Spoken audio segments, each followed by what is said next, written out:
ആ തിക്കിനും തിരക്കിലും ഇവള് പോണോ വേണ്ടായോ എന്ന് ചിന്തിച്ച്. കാരണം അന്നത്തെ അങ്ങനെ രക്തസ്രാവവും കുഷ്ഠമുള്ള ഒരു പാളയത്തിന് പുറത്താ. അങ്ങനെയുള്ളവർക്ക് വലിയ ശിക്ഷയാണ്. ദൈവത്തെ ശ്രദ്ധിച്ച് പിടിക്കപ്പെട്ടാൽ അതാണ് നമ്മൾ ഭയന്നത്.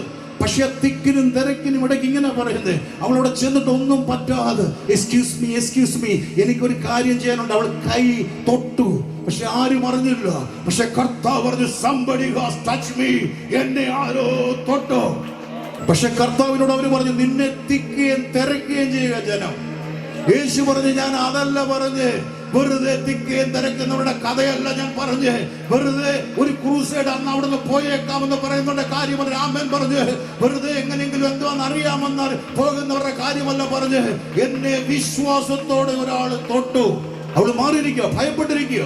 അവളോട് ചോദിച്ചു എന്താ നിനക്ക് സംഭവിച്ചു, എന്താണ്? അവൾക്ക് മറഞ്ഞിരിക്കാൻ കഴിയാതെ അവൾ പറയുകയാണ്.